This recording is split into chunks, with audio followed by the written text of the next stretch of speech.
So, hello అందరికీ. Welcome to another interesting video. ఇవాళ ఈ వీడియోలో మనం ఏం డిస్కస్ చేద్దామంటే, హనుమాన్ జయంతి అనేది ఒక్కొక్క స్టేట్‌లో ఒక్కొక్క టైంలో జరుపుకుంటారు. ఇప్పుడు ప్రస్తుతానికి వాట్సాప్ మొత్తం గూడా హనుమాన్ జయంతి శుభాకాంక్షలని స్టేటస్‌తో నిండిపోయింది. సో, నేనెళ్ళి మా మమ్మీతో చెప్పాను. చెప్తే మనకిప్పుడు కాదు కదా! మే 12థ్ అని చెప్పింది. అదేంటి మమ్మీ మే 12థ్ ఏంటి అంటే, అప్పుడు నేను ఒకసారి కొంచెం రీసెర్చ్ చేసిన తర్వాత నాకేం తెలిసిందంటే, ఆంధ్రప్రదేశ్ మరియు తెలంగాణలో మనము మే 12థ్‌న సెలబ్రేట్ చేసుకుంటాము హనుమాన్ జయంతి. ఇవాళ అంటే ఏప్రిల్ 2 నుండి మనము దీక్ష అనేది స్టార్ట్ చేస్తాము 41 డేస్‌కి. అయితే నార్త్ సైడ్ యూపీ అంతేకాకుండా మహారాష్ట్ర కొన్ని స్టేట్స్‌లో ఏంటంటే హనుమాన్ జయంతి అనేది ఇవాళ సెలబ్రేట్ చేసుకుంటారు.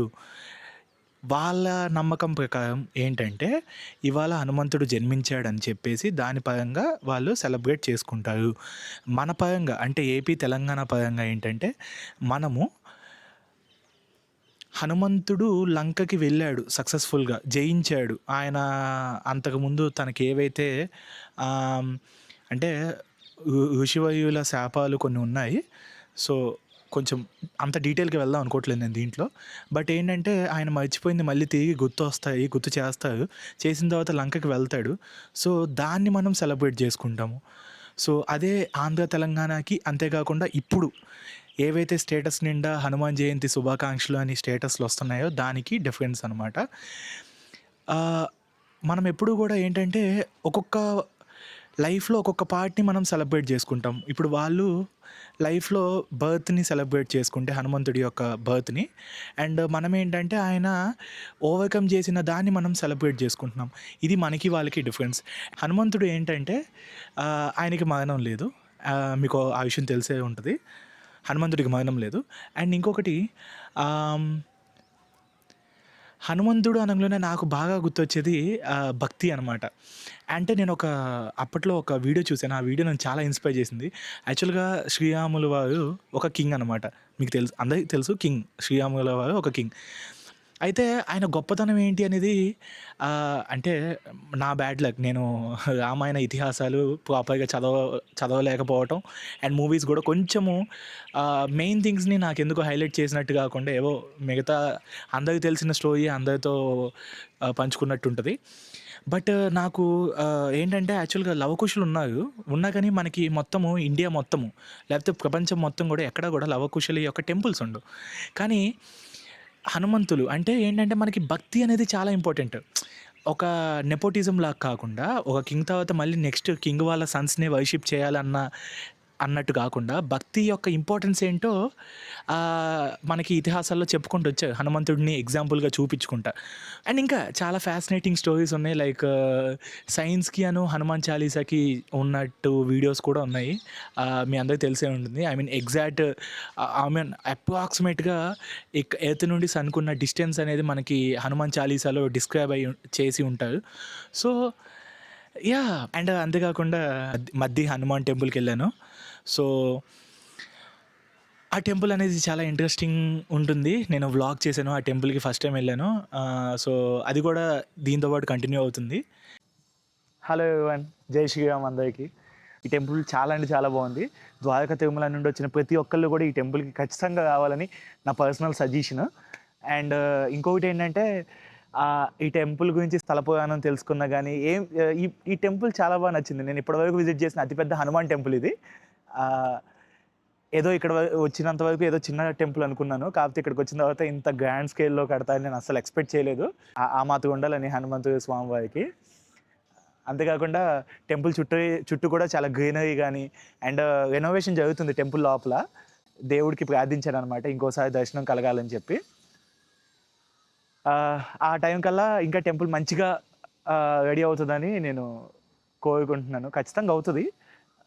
అండ్ ఇంకోటొచ్చేసరికి చాలా బావుంది. చాలా పెద్దగా ఉంది. టెంపుల్ లోపలికెళ్ళి దర్శనం చేసుకున్నాము. అండ్ వసతులు కూడా చాలా వరకు చాలా బావున్నాయి ఇక్కడ. నా సజెషన్ అయితే ఫ్రీ దర్శనం కన్నా గర్భాలయ దర్శనం అనేది చాలా బెటర్. ఎందుకంటే మన మెయిన్ టెంపుల్‌లోకెళ్ళి కొద్దిసేపు ప్రదక్షిణ చేసుకొని కొంచెం స్వామివారికి ఇంకా క్లోజ్‌గా వెళ్ళొచ్చు. ఒక 50 రూపీస్ పోతే పోయాయి కానీ చాలా మంచి ఎక్స్‌పీరియన్స్ అనిపించింది. వెనక చూస్తున్న ఈ పెయింటింగ్ ఉంది కదా, ఇలాంటి ఆర్ట్ వర్క్ ఎక్కువ కూడా తంజావూరు సైడు బాగా ప్రాచుర్యం పొందిందనమాట. సో ఏదో ఒక రోజు మా ఇంట్లో కూడా పెట్టుకోవాలని నేను చాలా ఆశిస్తున్నాను. అటు ఇటు కొన్ని బీరోల్స్ అవి ఇవి షూట్ చేశాను. సో మీకు నచ్చుతుందని ఆశిస్తున్నాను. గురవాయిగూడెం గ్రామం, జంగారెడ్డిగూడెం, శ్రీ మధ్య ఆంజనేయ స్వామి వారి స్థల పురాణము. పశ్చిమ గోదావరి జిల్లా జంగారెడ్డిగూడెం మండలం గురవాయిగూడెం గ్రామంలో తెల్లమద్ది చెట్టు క్రింద స్వయంభూలై వెలసి ఉన్న శ్రీ మధ్య ఆంజనేయ స్వామి వారి చరిత్ర ఈ విధంగా చెప్పబడుచున్నది. ఉపాసనాపరులు మరియు వయోవృద్ధులు చరిత్రకారులు చెప్పిన విషయాలను శాస్త్ర ప్రమాణం చేసినచో మద్ది చెట్టుకు శ్రీ ఆంజనేయ స్వామి వారికి ఉన్న సంబంధము తెలుస్తుంది. గర్గ సంహిత, పద్మ పురాణము, శ్రీ రామాయణములలో చెప్పిన ప్రకారము ఈ కథ వ్రాయటం జరిగినది. త్రేతాయుగంలో మధ్వాసురుడు అనే రాక్షసుడు ఉండేవాడు. రావణ సైన్యంలో ఉన్న మధ్వాసురుడు అసుర ప్రవృత్తితో కాక ఆధ్యాత్మిక చింతనతో జీవించుచుండేవాడు. కాలక్రమము రావణ యుద్ధము వచ్చినది. ఈ యుద్ధములో రాముని వైపు పోరాడుచున్న శ్రీ ఆంజనేయ స్వామి వారిని చూసి మనసు చలించి అస్త్ర సన్యాసం చేసి హనుమ హనుమ అంటూ తనువు చాలించెను. ద్వాపర యుగంలో మధ్వకుడుగా జన్మించి సదాచార సంపన్నుడై నిత్యము భక్తిభావనతో మెసలుచుండెను. విధివశాత్తు కౌరవ పాండవుల యుద్ధము వచ్చెను.